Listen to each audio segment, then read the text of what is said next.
Okay, so we're going to talk about section 2.6, limits involving infinity and asymptotes of graphs. So kind of an extension of some of the things that we've been doing earlier with limits, but this is another concept that we're going to talk about with these limits. So let's look at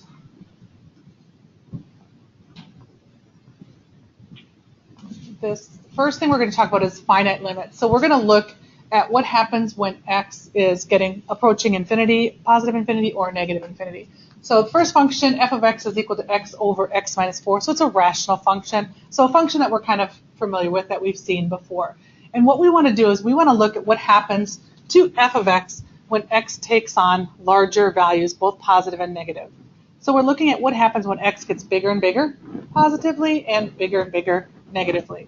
So here we have a little table. So maybe we're going to plug 10 into that function, see what happens to that rational function, and then just keep making x bigger and bigger.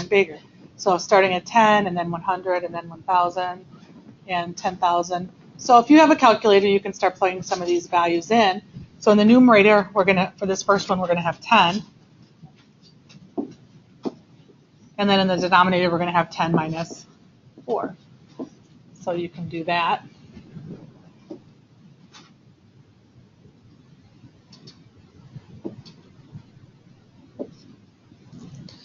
So when you plug in a 10, you get 10 over 6, and then that y value ends up being 1.667.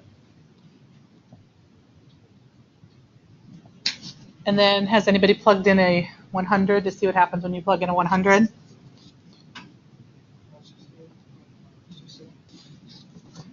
So you have 100 divided by 100 minus 4 divided by 96. So it's going to be close to 1. It's going to be 1 point something. For which one? Oh, okay. So 1.0417, we can say. And then you can do the same thing for 1,000. Do 1,000 divided by 996. And I got here 1.004. And then we can plug in 10,000, do the same thing. And then I got 1.0004. And then you can keep making x get bigger and bigger. You can make it be 10,000, you can make it be 1,000,000, just keep making it bigger. And then what's happening as these numbers are approaching infinity, so we're going to say they're approaching infinity, we're making them bigger and bigger. What's happening over here? These are approaching 1. So as x gets bigger and bigger, our y values get closer and closer to 1. And then we can do the same thing approaching negative infinity. So the numbers are getting bigger but negative. So we can plug in a negative 10. If we plug in a negative 10 for the first one, you have negative 10 divided by negative 10 minus 4. So negative 10 divided by negative 14. So those are going to be positive numbers again. So for the first one is going to be 0.714. So 0.714. And then if you plug in a negative 100, I got 0.9615. And then plugging in negative 1,000, I got 0.996. Plugging in negative 10,000, I got 0.9996. So as these values are getting bigger and bigger negatively, so we're approaching negative infinity, what's happening to our y values? So again, they're approaching 1. So below this table, you can see that we're saying that as x approaches infinity, either positive infinity or negative infinity, f of x, our y values are approaching 1. So the limit, so below this table you have that thing that says the limit as x approaches infinity of f of x is equal to 1.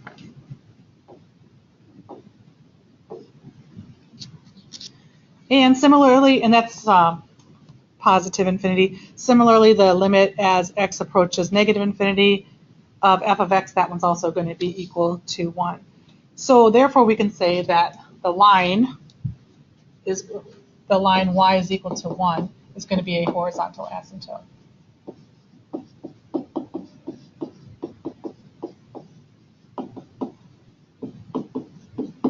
So you can fill that in on your notes. So the line y is equal to 1 is a horizontal asymptote. So if we were going to graph this is a rational function, and this tells us that y is equal to 1 is a horizontal asymptote. So let's draw that in. All right, that's 1. And then with rational functions, do you remember how we get the vertical asymptote? Where do we look at this rational function to get the vertical asymptote?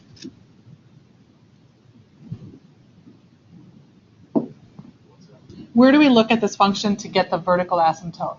So thinking back to like college algebra, in the denominator, yeah. That's where the problems occur, right? Problems occur in that denominator. That's going to be our vertical asymptote. So the vertical asymptote is going to be x is equal to 4. So let's draw that in. So we can draw that with a dashed line. So that's at 4. And then this is going to be a rational function, and these are going to be asymptotes. This function is going to approach the horizontal asymptote here, the vertical asymptote here, and then the same thing over here. It's going to approach that horizontal asymptote, y is equal to 1, and, oh, I didn't draw that in the right place. Y-axis is not a asymptote. So let's fix this. It's got to approach that horizontal asymptote, and then the vertical asymptote over here, not that y-axis. All right. Any questions on that?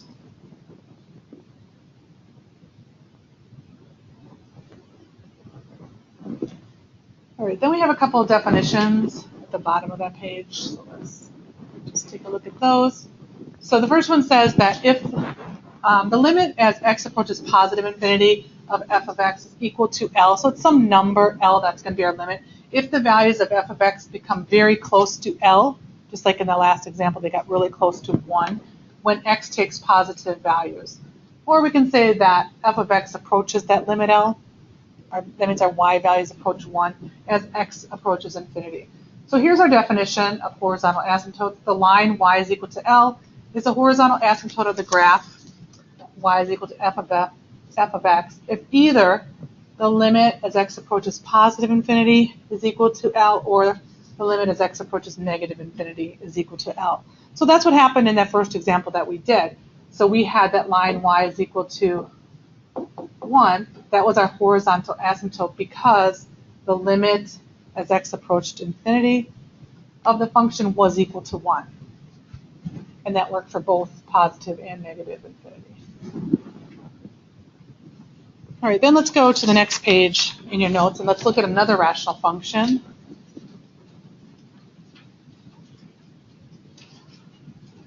So this one is 2 over x, and we're looking at what happens when x takes on larger and larger values as it approaches infinity.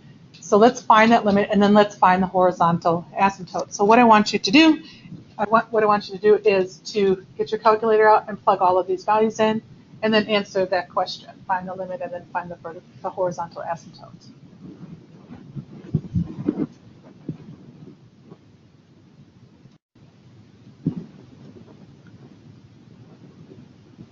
All right, let's fill this table in. What'd you get for 2 over x?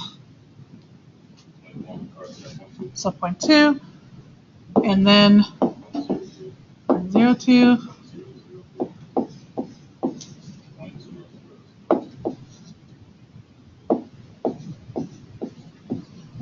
So as these numbers are getting bigger, approaching infinity, these numbers are approaching 0. So what we're saying here is that by taking x large enough, if we want to make these numbers get as close, if we want to make them get close to 0, and we want to say how close we want them to be to 0, we can just keep making x as large as we want it to be in order to make this get as close to 0 as we want. So by taking x large enough, we can make 2 over x as close to 0 as we want.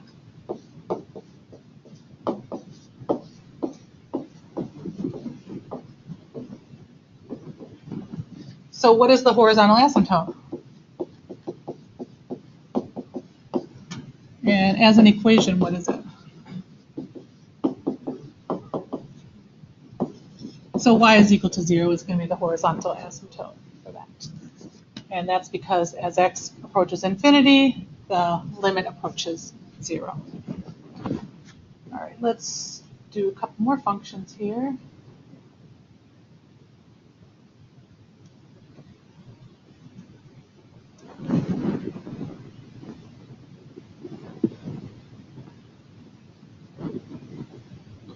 Before we look at these functions, I just put this in there. So this is for rational functions. If n is a positive integer, then the limit as x goes to infinity of 1 over x to the nth power, that's going to be equal to 0. So these are rational functions that we're familiar with. So x to any power is going to be 0. And that says the same thing, right? I think that's supposed to, one of them should be positive and one should be negative. So 1 over x to any power, that's going to be equal to 0. So 1 over x squared, 1 over x cubed. So we're going to use that information because we just saw that in that 2 over x function. So that applies to all of those functions. All right, so using that information, let's find these limits and horizontal asymptotes. So we know for this limit, since we have a sum of two things inside the parentheses, our limit laws tell us that we can split this up, and so we can look at these separately. Limit as x goes to infinity of 4 plus the limit as x goes to infinity of 3 over x squared.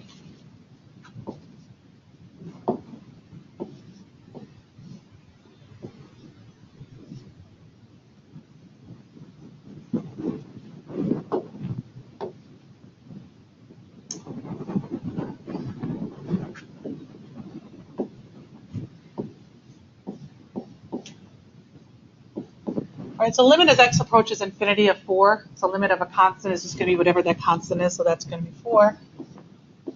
And then this one is going to be 3 times 1 over x. So we can pull that 3 out to the front, and I'll write that here.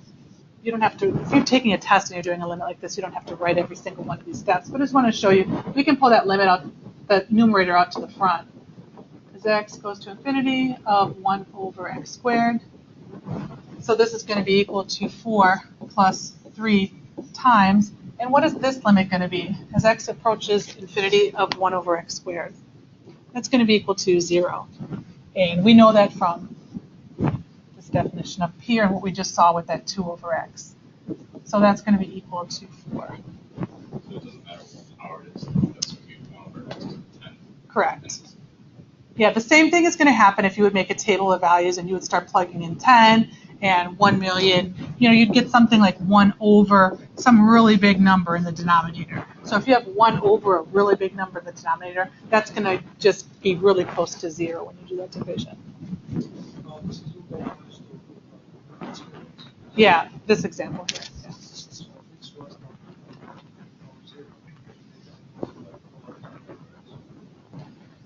If it was to the power of 0? Oh, if it was just x? Yeah, because you can still do it when n is 1. So like 1 over x, it would be the same thing. So as x gets really big, that function is approaching 0. Like if you were going to graph 1 over x, that basic rational function, that basic one looks like this, where the x-axis and the y-axis are the asymptotes. And so that function is approaching 0 as we make it really big and really small. Do you have another question? All right, let's take a look at the second one. See what we can do here. All right, let's think about our limit laws and see what we can do for this. As x approaches negative infinity this time, and pi and root 5 in that numerator, those are constants, so I can pull those out to the front. So let me rewrite this in here.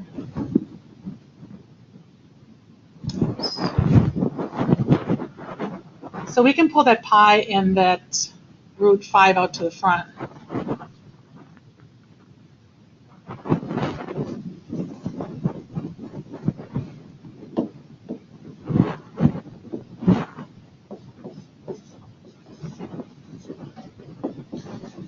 And then we're looking at finding the limit as x approaches negative infinity of 1 over x squared. And what is that going to be equal to? 0, because it's pi root 5 times 0. So pi root 5 times 0. So that whole thing is going to be equal to 0. So anytime you have that 1 over x squared, 1 over x cubed, it's always going to be equal to 0. So that's limits as x gets really, really big. And then we're also going to talk about limits at infinity of rational functions. So to evaluate the limit of a rational function as x approaches positive or negative infinity, divide the numerator and the denominator by the highest power of the denominator. So this is kind of a little trick to help us get back to something that we know how to take the limit of, like that 1 over x or that 1 over x squared. So it's a little trick in order to do a few more of these limits. So here's a similar example. So limit as x approaches infinity, and we have x cubed in the numerator, 2x cubed minus 100x squared in the denominator. And this says that what we can do when we have x going to infinity, and it only applies in this case, we only do it when x is approaching infinity, we can divide the numerator and the denominator by the highest power of the denominator. So what are we going to divide everything by in this case?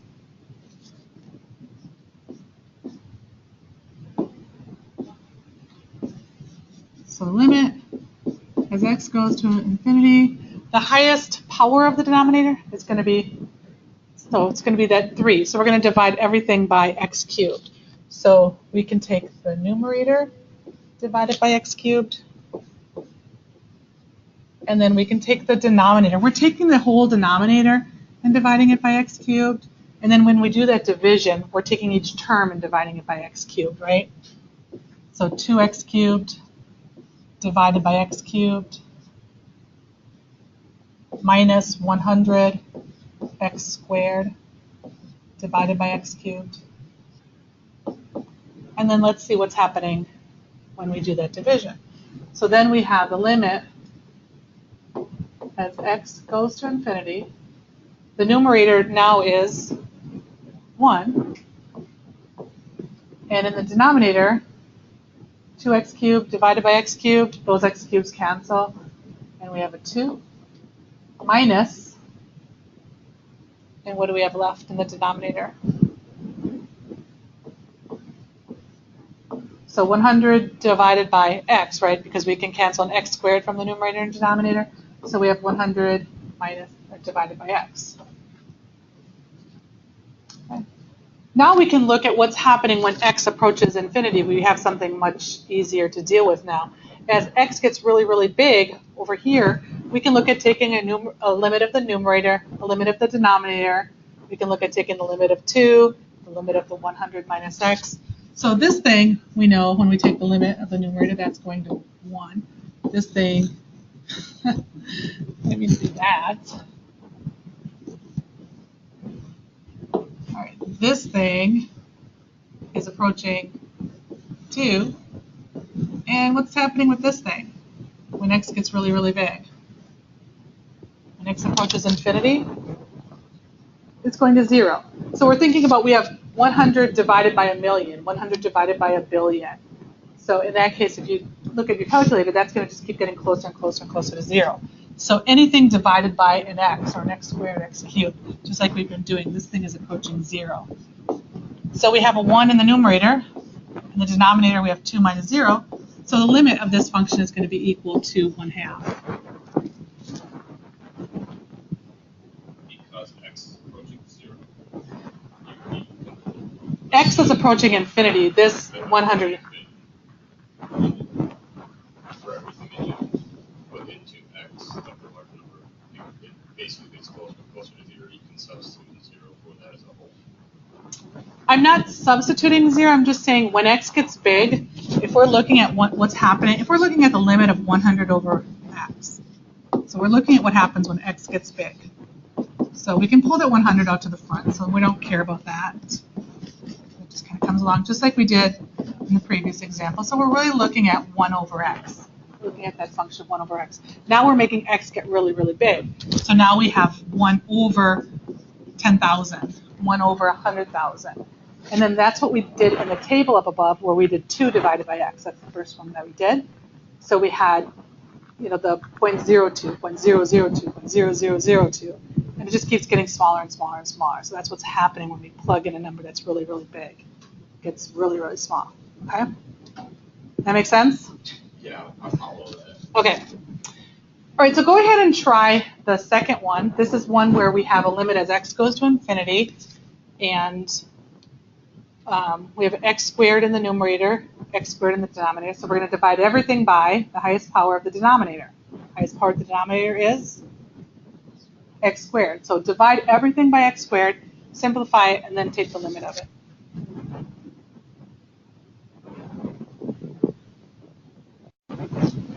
All right, what'd you get for the limit for this one?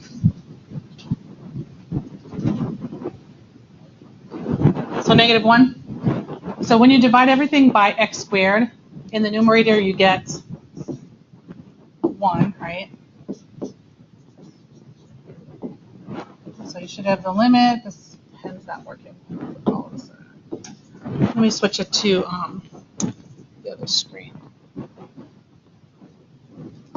So you have the limit as x approaches infinity of x squared over x squared divided by 5 over x squared minus x squared over x squared.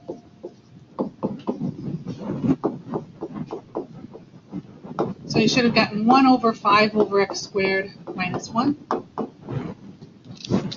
And that's going to be 1 over this thing here, 5 over x squared. That's going to be approaching 0. So we know that. We've done that example a couple times. So you have 1 over -1, and that's going to be equal to -1. So that limit is going to be equal to -1. All right, any question on that? All right. So I'm just going to stay on this board then and see if this works out a little better.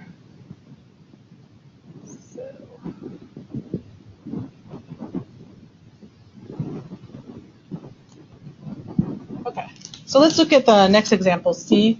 So this is the limit as x goes to infinity of x plus 2 over the square root of 9x squared plus 1.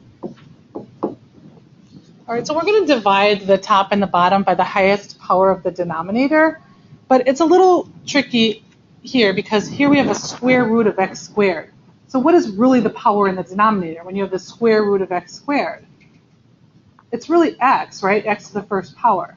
So the square root of x squared, that power is really a 1. So we're going to divide everything by an x. So this is the limit as x approaches 0, x approaches infinity, of x plus 2. The numerator gets divided by x, and the denominator gets divided by x.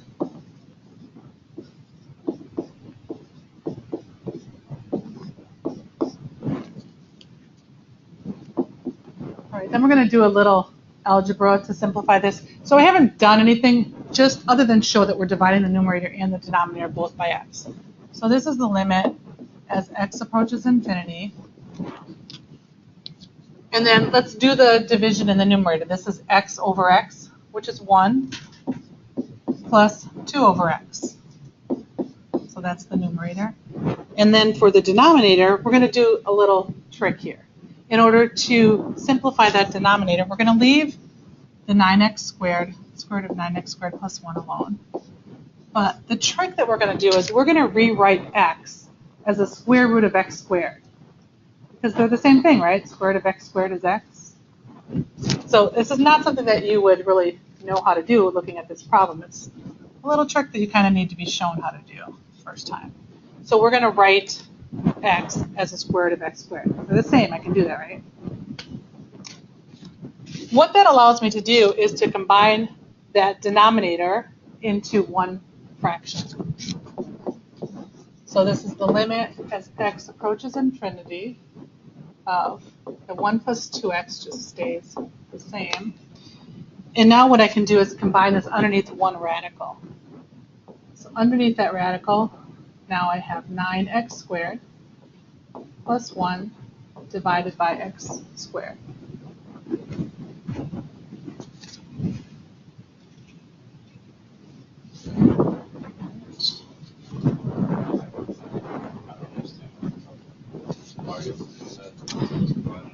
Because in this, if we're just looking at this denominator, I have a radical divided by a radical, and I can separate those two things. I mean, I can combine them into one radical. That's okay. Yeah. Yep, it's okay. Because it's like we're raising those two things to the same power. It's the same thing as writing 9x squared plus 1 to the 1/2 power divided by x squared to the 1/2 power. And they're both to the 1/2 power, and we can combine those. All right, then let's look and see what's happening here. So we have a limit as x goes to infinity. So keep our numerator the same, 1 plus 2 over x. And now let's do the division inside that radical. So underneath that radical, we have 9x squared over x squared. So that's going to be a 9. And then we have 1 over x squared. So it's going to be 9 plus 1 over x squared. All right, now let's see what's happening. Let's take our limit. As x is getting really, really big, we're looking at plugging in big numbers. This 1, of course, is just going to stay a 1. This 2 over x is going to go to 0. This 1 over x squared, even though it's underneath the radical, is going to go to 0. So what do we have left? So we have, in the numerator, we have 1 plus 0. In the denominator, we have the square root of 9 plus 0. So that's going to be equal to 1/3.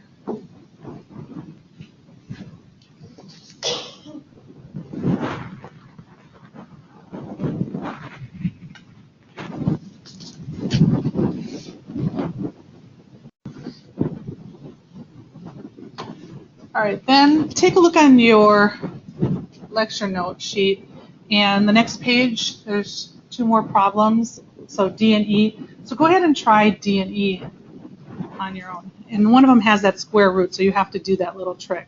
And the first one is more straightforward, and the second one has that square root, so you have to do that trick.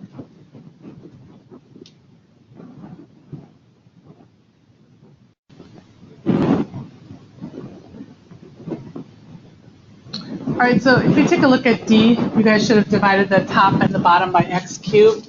And everything gets divided by x cubed. When you do that, you end up with these x cubes cancel here. You end up with 3 minus, and then this one becomes 1 over x. And then in the denominator, the x cubes cancel. You have pi, and then this one becomes 5 over x. So as x gets really big, as x approaches infinity, this only works when x approaches infinity, 1 over x goes to 0, 5 over x goes to 0, and your limit is 3 over pi. That makes sense? So that one's pretty straightforward. And then let me get a new page here, and then let me write down E. So let's take a look at E. This one is the limit as x goes to infinity of square root of 2x plus 1 over x plus 4. So what did you divide the top and the bottom by? Since this is one has a limit as x goes to infinity, what did you divide by? X. So highest power of the denominator is x, so the numerator and the denominator get divided by x. So we have limit as x goes to infinity, and then you can do that trick since we have that radical in the numerator. Do the trick where we're dividing that by the square root of x squared instead of just x. The square root of x squared is the same thing. And then in the denominator, you can do that division. X divided by x is 1, and then 4 divided by x is 4 over x. So let's combine those numerators into 1. And what you should have is this 2x plus 1 divided by x squared divided by 1 plus 4 over x.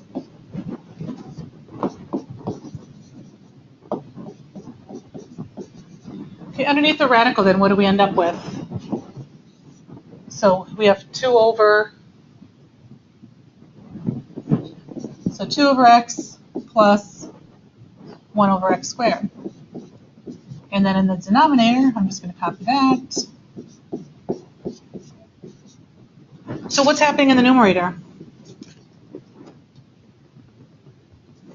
Yeah, they're both going to 0. This thing is going to 0. This thing is going to 0. In the denominator, this goes to 0 as well. So you have the square root of 0 plus 0. So you have 0 in the numerator, and then it doesn't matter what the denominator is 1. And that's going to be equal to 0. So this limit is equal to 0. So that's what you should have gotten for that. Okay, any questions on that?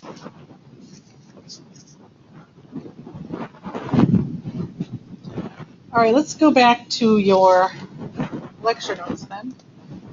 And let's look at infinite limits. So this is number 3, and it's called infinite limits. So this definition says the limit as x approaches a. Yeah. Sorry, Okay, so let me go back there.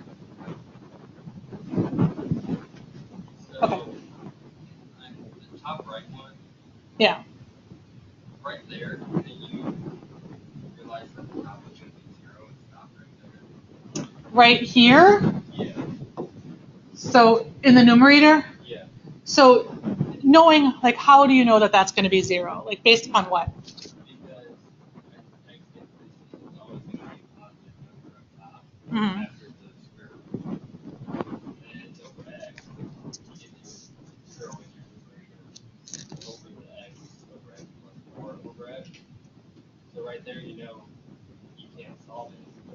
So as x is getting big, No matter if you put a 1, 2, 3, 4, it's always going to be a positive number. So when you square root it, it's going to be a positive number over n. so it's a number over x. And with our limit here, that we're using, it's 0. Yeah. And right there, that makes your numerator 0 again. So can you just stop right there? I'm gonna say I want you to show me a little bit more work, because a lot of these you can kind of look at them and see, but I want you to show me what you're thinking. You know, even though you're going to kind of realize some shortcuts. And do you need to necessarily write out every single step that I wrote here? No, you Okay, so don't. let me ask you this.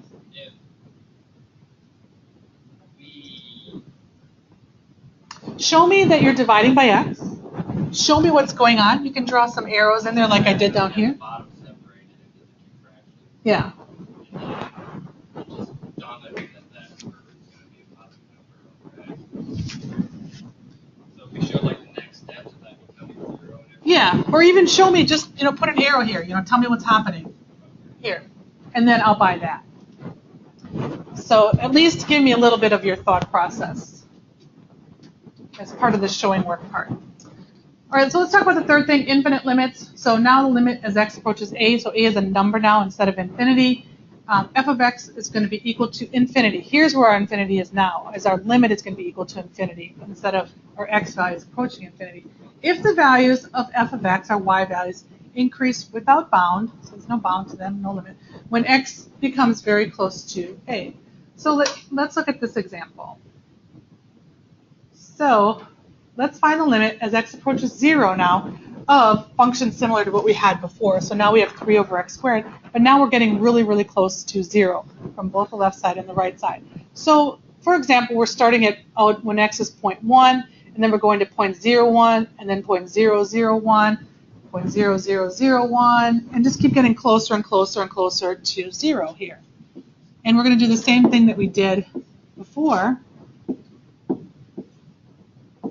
And we're going to see what's happening as we get close to 0.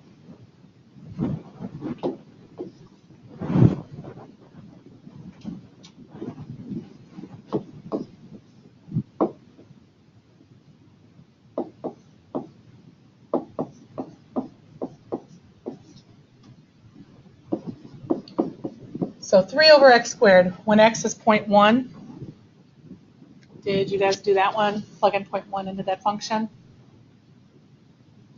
So it's 300. And then when you do the same thing, when you do 3 divided by 0.01 squared, that one ends up being 30,000. And when you plug in 0.001, that one ends up being 3 million. So as our x values are getting closer and closer and closer to 0, what's happening to our y values at 3 over x? They're going to infinity. They're approaching positive infinity. And then let's do the same thing from the other side of x. So this is like on a number line as we're getting closer to 0 from the right-hand side. We just did those. So we're going from like 0.1 to 0.01 to 0.001, getting really close to 0. And then approaching 0 from the right-hand side, from the left-hand side, we can maybe start at like negative 0.1 and then do negative 0.01 and just keep getting closer and closer, 0.001. And again, we're starting at 300 when we plug in a negative 0.1. Of course, it's going to be the same thing because we're squaring it, so it's going to be positive. So that's going to be 300, and then 30,000, just like before, and then 3 million, just like before. So again, as we get closer and closer to 0, our x values are approaching 0 from both sides, and then from both sides, the y values are approaching infinity. So before we would say that the limit does not exist, and now we're going to show a way that this limit does not exist. All right. So going back to the notes here.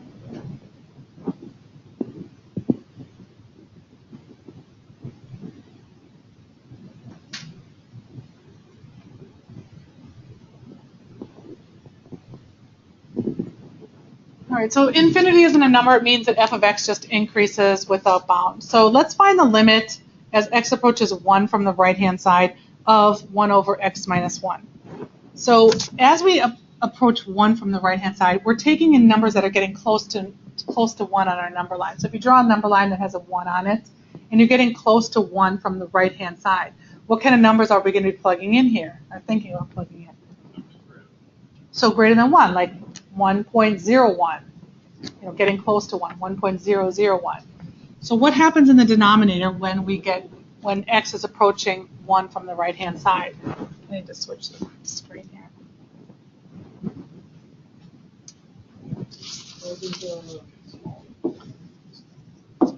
Number 3 doesn't have a vertex?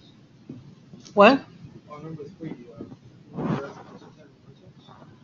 The 3 over x squared? The one that we just did? So if you were going to graph the one that we just did, up above that 3 over x squared, that's a rational function, and it looks just like 1 over x squared, similar to that function. So it looks like this. So as we get close to 0 from the left-hand side and the right-hand side, the values of the y values are approaching infinity. So that's the one that we just did. All right, so then as x approaches 1 from the right-hand side, we have this 1 over x minus 1. So if I plug in something, if I have a number line, here's 1, approaching 1 from the right-hand side, 1.01, 1.1, 1.1, 1.01, 1.001. So what's happening in the denominator? We end up with this, you have a tiny number, right? If you're plugging in like 1.001 minus 1, for example. You have this denominator is approaching a very small number. It's approaching 0. And is it approaching 0 from the right-hand side or the left-hand side? Is it going to be positive number or negative number? Positive, right? So we're approaching 0 from the right-hand side. So 1 divided by 0 from the right-hand side. So this number is really, really small, but it's positive. So what is 1 divided by a really, really small number that's positive? So we're not going to say that it doesn't exist anymore. How doesn't it exist? It's going to be what? Approaching infinity. And positive infinity, right? It's a positive number, and it's going to be a really big number, so it's going to be positive infinity. And when you have positive infinity, you don't necessarily need to write the plus sign there. If you have negative, you definitely need to write that, but for positive, you don't. All right, and then we can do the other one. So the limit as x approaches 1 from the left-hand side of 1 over x minus 1.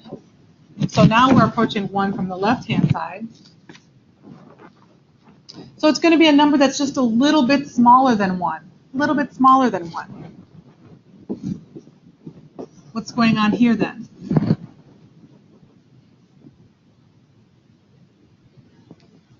Yeah, so if you have 0.999 minus 1, so let's say you're thinking about plugging in 0.999 minus 1, what does the denominator end up being?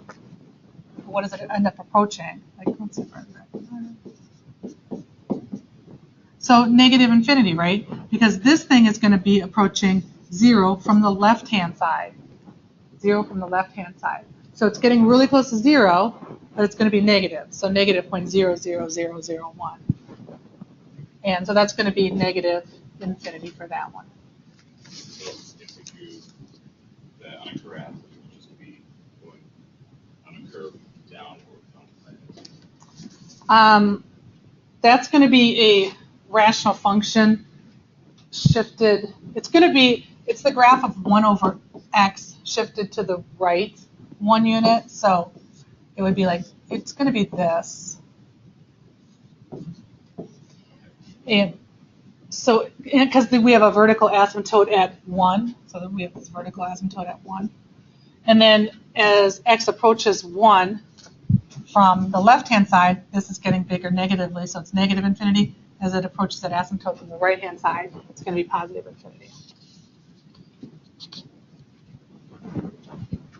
All right, anything else with this one?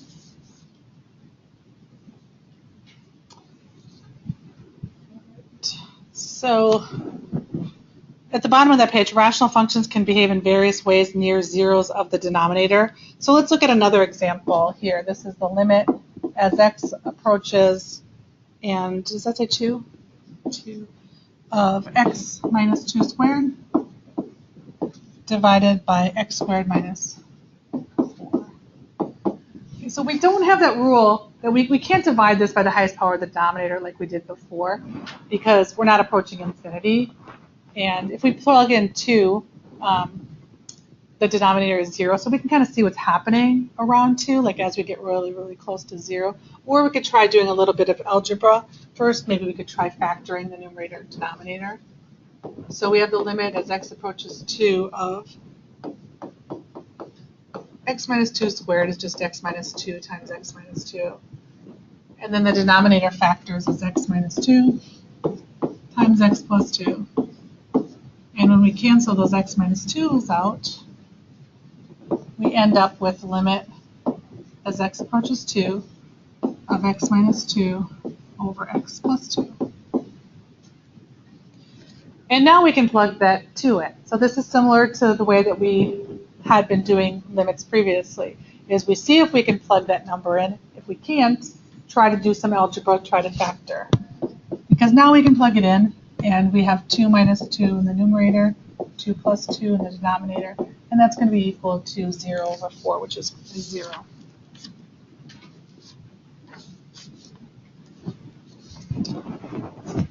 Okay. And then B,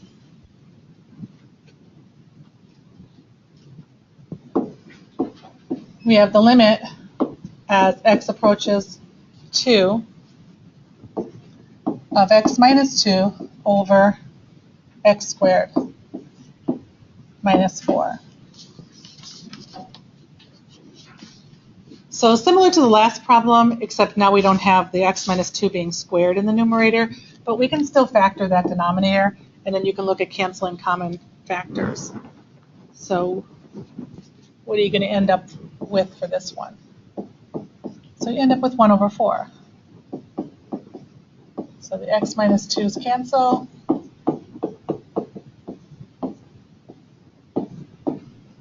Plug in that 2, and you get 1 over 4. So pretty straightforward. We've already done these types of limits. So we can't quite plug that 2 in, but we can do a little bit of work in order to get there.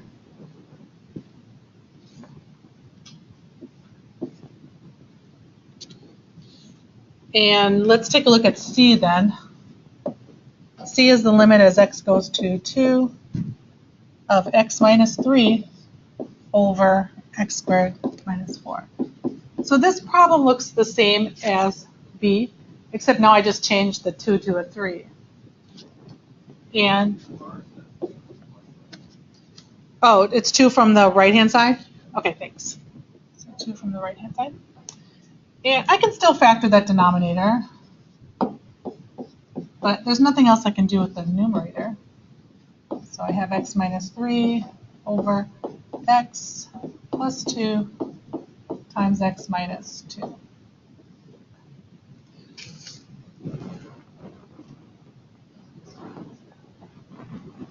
So it does, because there's nothing I can cancel now. So this is a problem, because now when I try and plug in a 2 into the denominator, I get a 0 in the denominator. So that's a problem. So now this limit does, before we were saying that this limit doesn't exist, but now let's look exactly how the limit doesn't exist. Let's try to be a little bit more specific. So if I look at plugging something into the numerator, 2, as x approaches 2 from the right-hand side, so getting close to 2 from the right-hand side, like 2.1, then 2.01, then 2.001. What's happening in the numerator? So close to negative what? What kind of a negative number? So negative 1? And is that going to be a positive or negative? Is it going to approach negative 1 from the left side or from the right side? So if you plug in like 2.01, it's going to be a negative 1 from the left-hand side, but it's close to a negative 1. And then this denominator, what's happening in the denominator? This is approaching, this is going to 4. If I plug in, not a 2, that's going to 4. That one's not a problem. I can plug the 2 in there. The problem is this one, right? I can't plug in a 2, but I can plug in something close to 2. And what is that approaching? So that's going to be approaching 0 from the right-hand side. It's going to be a positive 0. So it's 0 from the right-hand side. So we have a negative 1. So some number, doesn't really matter, I guess. So negative 1 divided by 0 from the right-hand side. And what is that going to be equal to?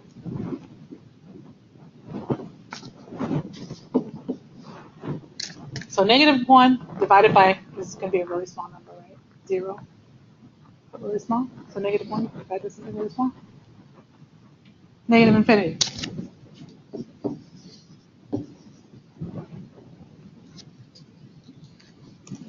All right, try to do D, E, and F then. So think about what's happening. If it's a one-sided limit, think about what's happening.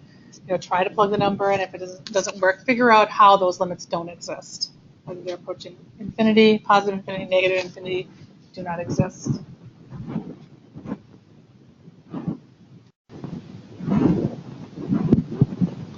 All right, let's finish these up. So for C, we got the limit as x approached 2 from the right-hand side. We got that to be negative infinity. And then what about D when we're looking at the limit as x approaches 2 from the left? So we're looking at the same function, x minus 3 over x squared minus 4. But now we're looking at when x approaches 2 from the left. And what's going on in the numerator? What's happening? What is the numerator equal to? 2 from the left-hand side. So numerator is going to be negative 1, right? If you plug in a 2, you get that negative 1 in the numerator. And then in the denominator, if you plug in a 2 to the first one, that's going to be a problem. If you plug in a 2 in the second one, that's going to just go to 4. So that one's not a problem. But what's going on when you plug in 2 from the left-hand side? So it's 0 from what side? Is it going to be positive or negative? So if you plug in 2 from the left side, maybe like 1.999, like that, right? What is that going to be? So negative. So this thing is going to be approaching 0 from the left-hand side. So in the denominator, we have negative 1 divided by 0 from the left-hand side. So that means it's going to be a negative number because it's going to be a negative 0.01, something like that. So this will be 4 times that. And that is going to be equal to what? What is that limit then? So specifically, how are we going to say that it doesn't exist? So here we have a negative 1 divided by 4 times 0 from the left-hand side. So this will be like a negative 0.00001. So negative 1 divided by a negative 0.0000001, something like that. This is a really small number on the left-hand side. So it's positive infinity. Because this is a negative in the numerator, negative in the denominator. The denominator is a really small number. So 1 divided by a really small number is a really big number. So this one's positive infinity. So you should have gotten positive infinity for that. So really the limit doesn't exist, but positive infinity is how we express that. So it's going to go in the positive infinity in the next direction, not in the y direction. No, the x is approaching 2. So when we're talking about the limit, we're talking about what's happening to the function. These are the y values. So that's the same as when we were looking at this function 1 over x, and we were looking at what's happening to this. So we're saying as x approaches 0 from the right-hand side, for example, as x approaches 0 from the right-hand side, what's happening to our y values? Our y values are approaching infinity. So the y values just keep getting bigger and bigger and bigger. So we're talking about the y values and we're talking about the limit. So we're not saying that it doesn't exist anymore because we know a little bit more about these functions. So we can say specifically what's happening to those y values. So we're not saying that the limit doesn't exist. We're saying what's happening. The limit is infinity. The limit is negative infinity. So before we just couldn't, we didn't have enough information to say that. All right, so now what is the limit as x approaches 2 of x minus 3 over x squared minus 4? From the right-hand side, it's negative infinity. From the left-hand side, it's positive infinity. What can we say about this limit? Well, one is going to be negative, one is going to be positive. So what do we say with one-sided limits from the last section? If one is, it does not exist, because in order for this limit to exist, the limit from the left-hand side and from the right-hand side have to be the same, and they're not. So this one we're going to say does not exist because those two limits aren't equal to each other. All right. Then for f, function's a little bit different. This time, limit as x approaches 2 of 2 minus x over x minus 2 cubed. So again, we know if we plug in that 2 into the denominator, it's a problem. So we can't do that. So we'll try to see if we can factor or cancel common factors. That's what we'll try first. And what we notice is that that numerator, 2 minus x, looks pretty close to the denominator, not exactly the same. But what can I do to the numerator to get the numerator to be the same as the denominator? Pull out a negative 1, right? I can factor out the negative. When I factor out a negative, I get negative 2 plus x. And negative 2 plus x is x minus 2, so those are the same.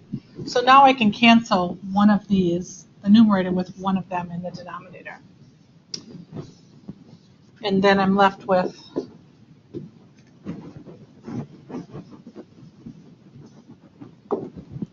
and then I have the limit as x goes to 2 of, and then I have a negative 1 in the numerator.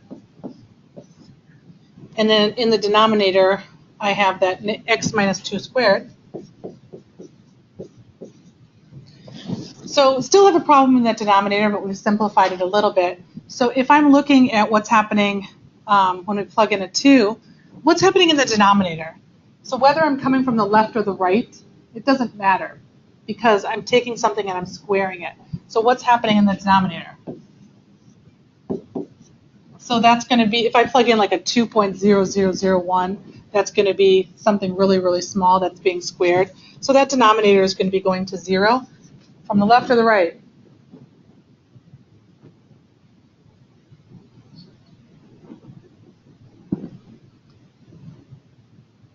Are we getting close to 0 from the left hand?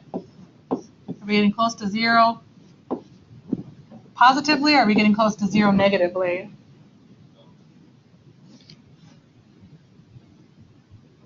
If I plug in something that's getting close to 2 from the left-hand side, let's say 1.999. If I do 1.999 minus 2,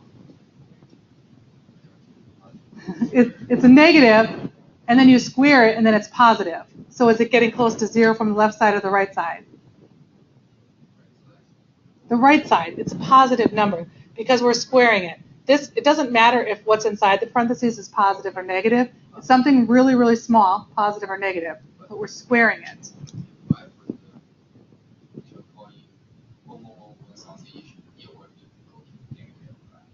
If you plug in 2.0001 minus 2, it's positive. And, oh, I was just talking about, you were talking about the whole, I was just talking about the denominator, what's happening in the denominator.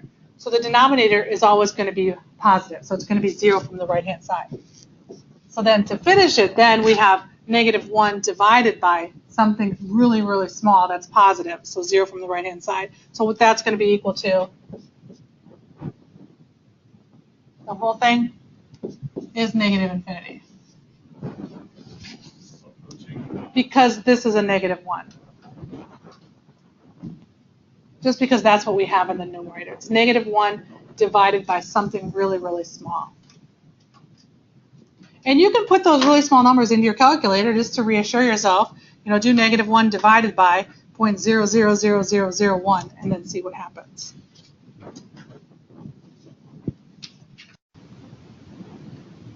All right, let's finish this section up, and we have one more thing to talk about. We're going to talk about vertical asymptotes. So here's our definition. So we're going to say that a line x is equal to a is going to be a vertical asymptote of the graph of a function y is equal to f of x if either of these things happen. If the limit as x approaches a from the right of f of x is equal to either positive or negative infinity, or the limit as x approaches a from the left of the function is positive or negative infinity. So let's look at the next example that I have here on your sheet. So we're looking at this function, 3 over x minus 2, and we want to see what's happening to the limit as x approaches 2 from the right, and then we'll look and see what's happening to the limit as x approaches 2 from the left-hand side. So same function.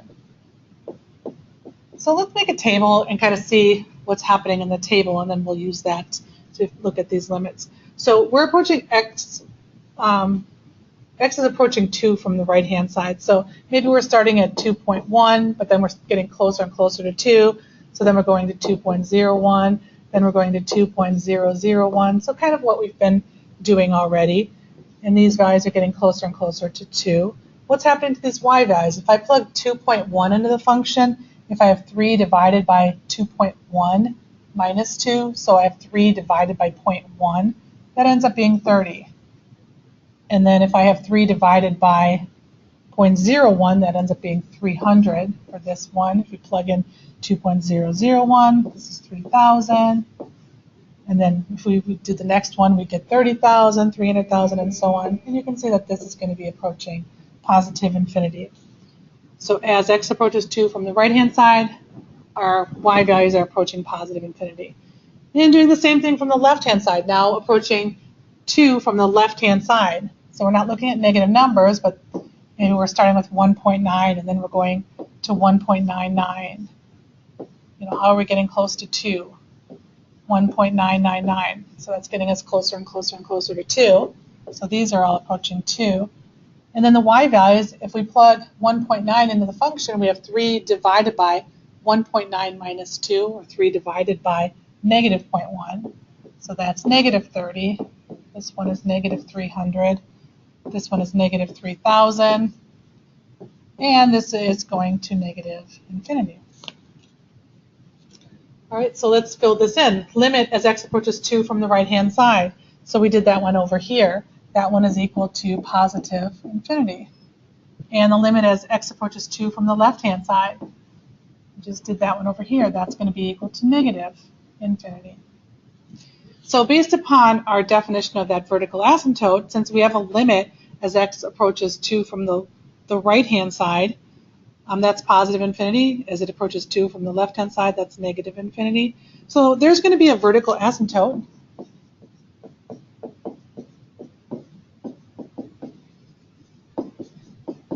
And that vertical asymptote is x is equal to 2.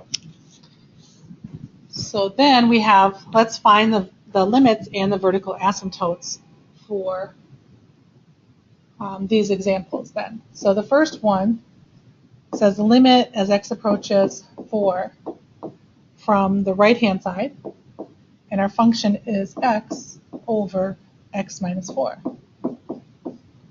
So let's figure out what that limit is. So if we were going to plug 4 into the denominator, you see the denominator is 0, so that's a problem. But specifically what's happening, if we plug in 4 from the right-hand side, if we plug in 4.01, 4.001, 4.001, what's happening in that denominator?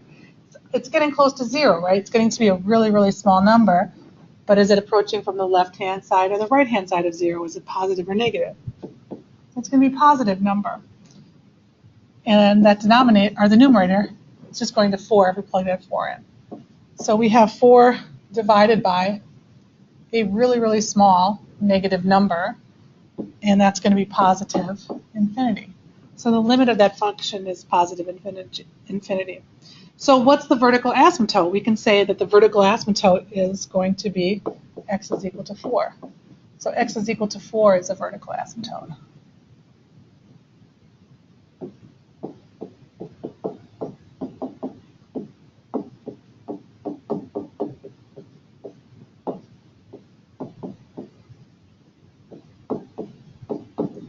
All right, let's take a look at the next one. So if we look at B, B is the limit as x approaches 4 from the left of x over x minus 4.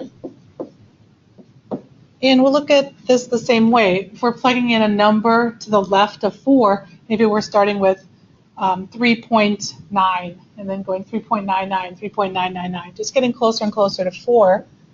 You can see that this is getting close to 0. It's getting really, really small, but it's approaching from the left of 0. It's going to be a negative number.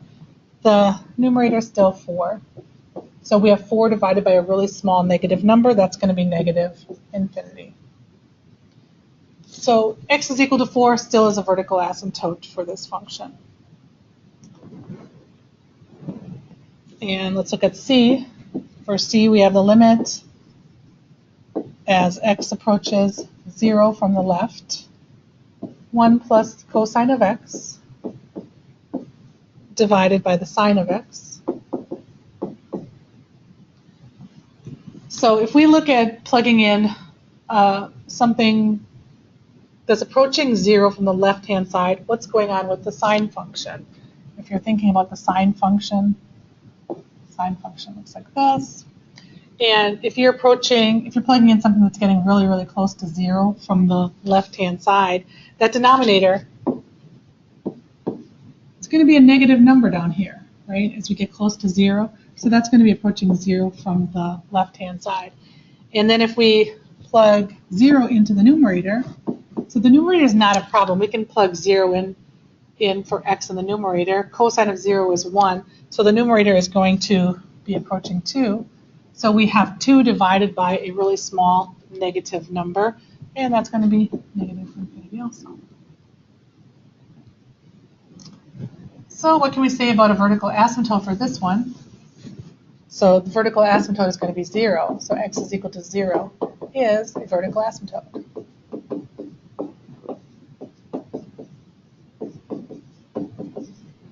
And that's because the limit as x approaches 0 from the left is equal to either positive or negative infinity.